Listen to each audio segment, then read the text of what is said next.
నమస్కారం. లక్ష్మి చెప్పే కథలకు స్వాగతం. వీణులతో వీక్షించటానికి సిద్ధం కండి.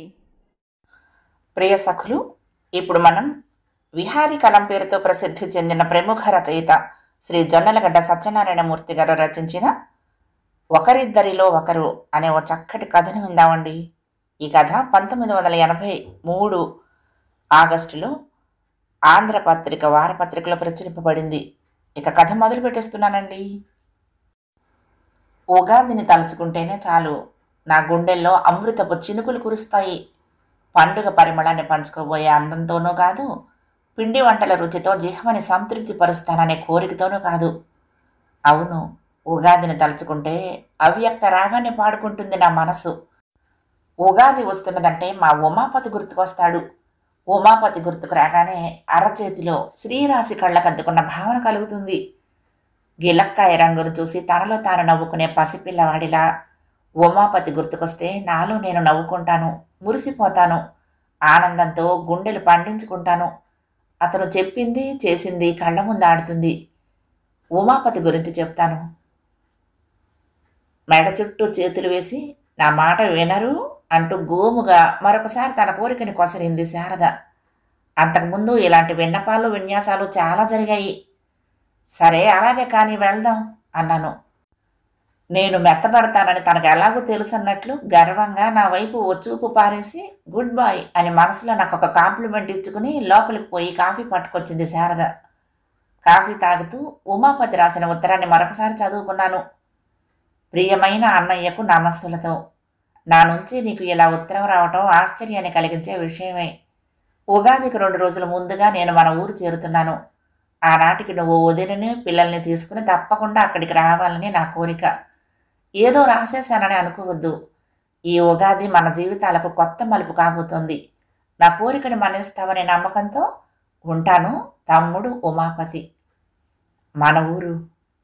ఆ మాట వినగానే ఒక్కసారి మనసు గతంలోకి పరిగెత్తింది. 29 ఏళ్ల క్రితం. అవును, అప్పట్లో అది మా ఊరు. అక్కడ పుట్టి 15 ఏళ్ళు ఆ గాలి నీరు అనుభవించాను. ఆ మట్టిలో ఆడుకున్నాను. ఆ చెరువులో ఈతలు కొట్టాను. చెట్ల మీద కోతి కొమ్మచ్చలాడాను. వినాయకుడి కోసం కొమ్మలు విరిచాను.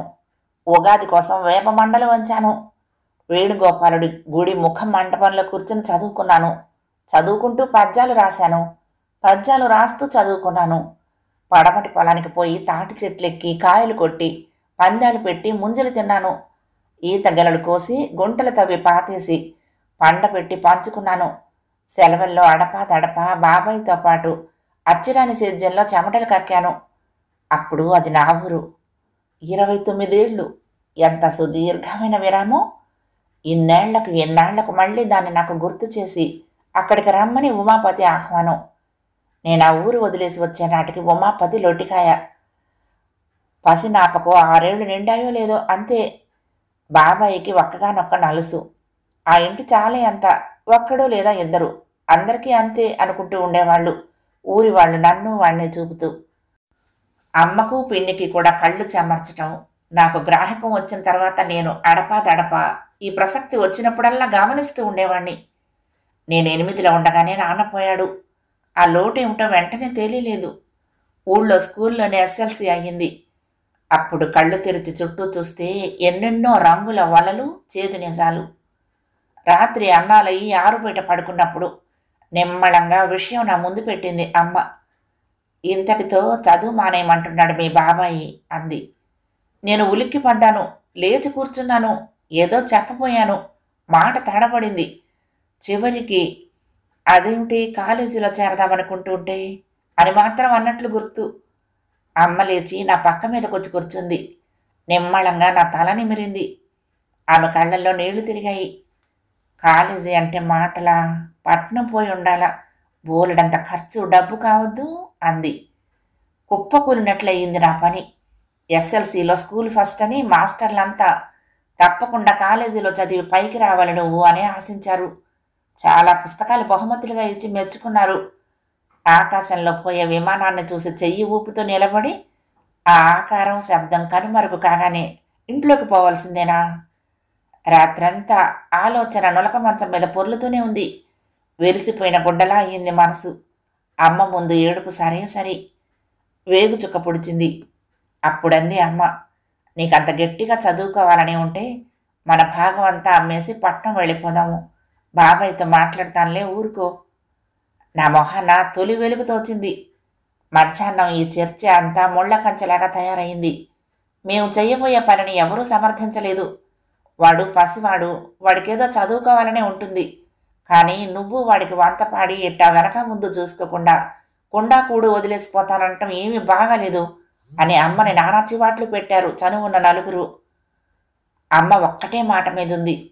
వాడు చదువుకుంటానంటున్నాడు, చెప్పించడం నా ధర్మం. బాబాయికి కోపం వచ్చింది. అవును, చదువుకునేం చేస్తాట, చంక నాపుతాడు. ఆ చేసేదేదో ఇప్పుడు చదివిన దాంతోనూ ఏడవచ్చు. ఇంకా ఎందుకుట ఆ కాలేజీ చదువులు అన్నాడు.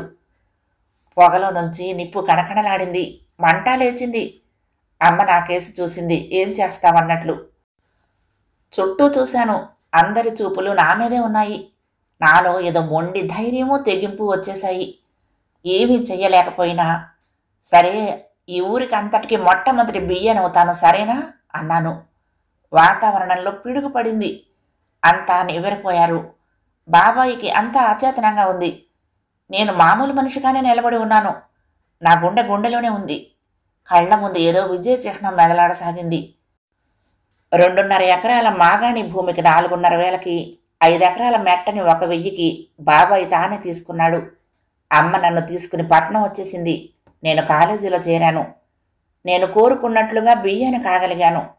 అమ్మ నా కోసం తన ఆరోగ్యాన్ని కూడా లక్ష్య పెట్టకుండా కుట్టు మిషన్ మీద పనిచేసింది. తాను 1 పూట తిని నాకు 2 పూటల అన్నం పెట్టింది. తాను 2 పూటలా తినగలిగిన నాడు నాకు 3వ పూట కూడా పెరుగు ముద్దలు పెట్టింది. గవర్నమెంట్ నౌకరీలో చేరాను. అమ్మ బాబాయికి ఉత్తరం రాసింది. అవును, తన కొడుకు ఆ ఊరంతటికి మొదటి పట్టభద్రుణ్ణవుతానన్న కలను పండించుకున్నాడు. అందుకు ఆమె కళ్లను ఆనందంతో చెమర్చుకుంది. బాబాయి ఉదాసీనంగా ఊరుకున్నాడు. అమ్మ బాధపడింది. నేనే ఆమెకు నచ్చ చెప్పాను, ధైర్యం చెప్పాను. నాకు పెళ్లి పేరంటం జరిగాయి. అప్పుడు బాబాయి అయిపులేడు. శారద రామసీతను ప్రసవించిన 1 నెలకో ఏమో అమ్మ పోయింది. నేను బాబాయికి ఉత్తరం రాసి పోస్టులో వేశాను. ఎన్నాళ్లకు ఎలాంటి సమాధానమూ రాలేదు. ఇప్పుడు రామసీత బీకాం పూర్తి చేసింది. ఆమె పెళ్లికి సంబంధాలు చూస్తున్నాను నేను. తుండుతో కళ్ళొత్తుకుని మొహం తుడుచుకున్నాను. శారదొచ్చింది. ఖాళీ కప్పును తీసుకుని వంటింట్లోకి వెళ్తూ, సెలవు సంగతి అది చూసుకోండి. సీత, సునీత, రాజు, చంద్రం కూడా మనతో వస్తామని ఓబలాట పడుతున్నారు. అందరము కలిసే వెళ్దాం అంది. ఉమాపతి రాసినట్లే ఉగాదికి 2 రోజుల ముందు మా ఊరు చేరుకున్నాము. ఉమాపతి అప్పటికి 4 నాళ్ల క్రితమే వచ్చేశాడట. అతని భార్య సుందరి. వాడికి 3 పిల్లలు. శారద, సుందరి క్షణాల్లో కలిసిపోయారు. పిల్లలు సరే సరి. ఊరిని తలుచుకుంటే నాకే ఆశ్చర్యం వేసింది. ఊసర క్షేత్రాల్లో ఉండే పొలాలు కళ్ళకళ్ళలాడుతూ పచ్చగా మారాయి. తోటలు వచ్చాయి. రకరకాల పళ్ళు, కాయలు, అరటి వేస్తున్నారట. కొంతమంది పత్తి మీద రాబడి బాగానే తీస్తున్నారట. బస్సు రోడ్డు నుంచి ఊళ్ళోకి తారు రోడ్డు పడింది. పక్కగా అటు ఇటు గలగలా పారుతున్నాయి పంట కాలువలు. వీధి దీపాలు, radio centre, college building, milk chilling centre అన్నీ నాకు రంగుల కలల్లో చిత్రాల్లా తోచాయి. ఉమాపతి ఇల్లు అలాగే కొత్త అందాలను సంతరించుకుంది. కాంక్రీటు భవనం, అన్ని వసతులు ఉన్నాయి. ప్రాంగణం అంతా శుభ్రంగా ఉంది. బాబాయి, పిన్ని లేరనే లోటు తప్ప ఆ ఇంట్లో మరో లోటే కనపడలేదు. డాబా మీద పడుకుని కబుర్లు ఆడుకుంటున్నాము, నేను, ఉమాపతి. ఇదంతా సాగర్ పుణ్యమే అన్నయ్య. సాగర్ నీళ్ళొచ్చి మన ప్రాంతాన్నంతా ఒక్కసారి మాయాబజార్లా మార్చేశాయి. 2 ఏళ్ల నుంచి పల్లపు భూమిలో 25 బస్తాలు కనీసం దిగుబడి ఉంది. ఇప్పుడు మెట్టలో పసుపు వేస్తున్నాము. ఎకరం 25,000 పలుకుతోంది పొలం ధర. ఢిల్లీలో ఉంటున్నా. ఇక్కడ వ్యవహారాల కోసం నేను వచ్చిపోతూనే ఉన్నాను. అడపాదడపా ముఖ్యమైన పనులన్నీ మా మామగారే చూసుకుంటున్నారు. ఈ ఇల్లు కట్టడపు పనంతా ఆయనే చూశారు అన్నాడు. నేను ఆలోచనతో, ఆశ్చర్యంతో, పరధ్యానంగా ఉన్నట్లు గమనించినట్టున్నాడు ఉమాపతి. చెప్పటం ఆపాడు. గోవుల్ని మళ్లించిన అర్జునుడిలా తోచాడు నాకు ఉమాపతి. పండుగ వెళ్ళిపోయింది. ఎంతో సరదాగా, సంబరంగా. అందరికీ ఖరీదైన కొత్త బట్టలు. ఊళ్ళో చదువుకున్న వాళ్ళంతా నా పిల్లల్ని, ఉమాపతి పిల్లల్ని చూసి ముత్యాల్లా ఉన్నారని మురిసిపోయారు. చూడ చక్కని అక్క చెల్లెళ్ళులా ఉన్నారని శారదని సుందరిని మెచ్చుకున్నారు. తండ్రుల చాలు రాకుండా సంతానవంతులమైనందుకు ఓ పెద్దాయన నన్ను ఉమాపతిని అభినందించాడు. బజారున పోతుంటే ఆపి మాట్లాడి, పంచమి నాడు మా తిరుగు ప్రయాణం. ఉమాపతికి ఇంకా సెలవుంది. ఆ రోజు మధ్యాహ్నం భోజనాలై హాల్లో కూర్చున్నాము. బయట నుంచి ఎండ కాస్తున్నా అక్కడ చాలా ప్రశాంతంగా చల్లగా ఉంది. ఏవో మాటలు సాగుతున్నాయి. ఉమాపతి లేచి లోపలికి వెళ్ళాడు. క్షణాల తర్వాత గదిలో నుంచి బయటకొచ్చాడు ఉమాపతి. ఈ ఊరు విడిచి వెళ్తూ వెళ్తూ అన్నావుట నువ్వు. ఏమీ చెయ్యలేకపోయినా ఈ ఊరంతటికి మొట్టమొదటి బియ్యనవుతానని నాన్న అంటూ ఉండేవాడు. నీ మాటలు ఆయనలో గొప్ప మార్పునే తెచ్చాయన్నయ్య. అది తలుచుకుంటూనే ఆయన నన్ను ఈ ఊరంతటికి మొట్టమొదటి ఇంజనీర్ను చేశారు. ఆ విధంగా నేను నీకు ఎంతో రుణపడి ఉన్నాను. చెప్తున్న ఉమాపతి స్వరం మారింది. కృతజ్ఞతతో పాటు ఆరాధనాభావము కదలాడింది. నేను విస్తుపోయాను. గట్టిగా కళ్ళు మూసుకున్నాను. క్రమంగా మేధస్సులో ఎక్కడో దీపం వెలుగు ప్రకాశవంతమవుతున్నట్లయింది.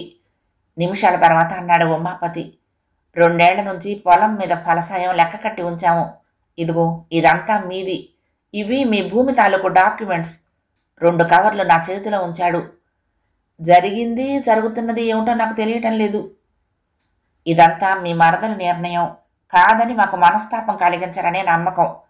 వదిన నీకు ఇదే నా మాట అన్నాడు. ఛాయిస్ లేని ప్రశ్నాపత్రం అందుకుని పరీక్ష హాల్లో దిక్కులు చూస్తున్న విద్యార్థి పరిస్థితిలా ఉంది నా అవస్థ. అమ్మ కళ్ల ముందు నిలిచింది. ఆనాటి నా నిర్ణయానికి వెన్నెముక. సుందరి ఎదురుగా నిలబడి ఉంది. ఈనాటి ఉమాపతి నిశ్చయానికి ప్రాతిపదిక. ఎక్కడో చదివిన వాక్యం గుర్తొచ్చింది. ప్రపంచంలో పురుషుడు సాధించిన ప్రతి మంచి పని వెనుక ఒక స్త్రీ సహకారము, త్యాగం, సహనం ఇమిడి ఉన్నాయి అని. అవును, అందుకనే ఉగాదులు నా గుండెల్లో అమృతపు చినుకులు కురుస్తాయి. కథ సమాప్తం.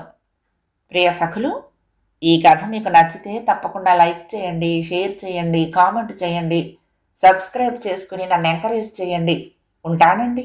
ప్రేమతో లక్ష్మి, కృష్ణాతీరం దుర్గమ్మ సన్నిధానం. నమస్తే.